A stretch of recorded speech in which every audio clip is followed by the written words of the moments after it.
কোথায় কিভাবে কষ্ট করছেন, আপনাদের ঠিক মতো বাড়িতে থাকতে পারেন নাই। আমি পুলিশ, হয়তো আর একজন ছিল, আমাকে বাধ্য করছে। হয়তো আপনারা আমাকে দেখে বলছেন যে বড় বড় কথা বলে, আসলে না, আমিও ছিলাম, আমিও এরকম নির্যাতিত ছিলাম। তা নাহলে 5 তারিখের এই গণঅভ্যুত্থান না হলে আমি আজ এইখানে বসে হতে পারতাম না। এটা আমি সবসময় বলি এবং স্বীকার করি। আমি আপনাদের কাছে বিনীত অনুরোধ করি, কেউ কোনো ঝামেলা করবেন না। যারা লাঠি নিয়ে আসছেন, দয়া করে পতাকাটা নেন, লাঠিটা এক পাশে রাখেন। অনুষ্ঠান কিন্তু আপনাদেরই, প্রোগ্রাম আপনাদেরই দল। 5 তারিখে গণ অভ্যুত্থান না হলে আমি আজ এই থানার ওসি হতে পারতাম না, এটা আমি সবসময় বলি এবং স্বীকার করি বলে জানিয়েছেন কুষ্টিয়ার খোকসা থানার ভারপ্রাপ্ত কর্মকর্তা মইনুল ইসলাম।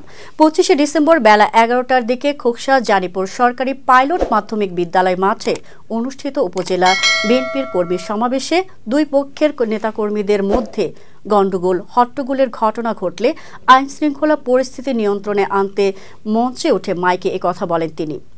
ওসি মইনুল ইসলাম বলেন, গত 15-16টা বছর কোথায় কিভাবে ছিলেন আমার চেয়ে আপনারা ভালো জানেন। আপনারা ঠিকমতো বাড়িতে থাকতে পারেননি।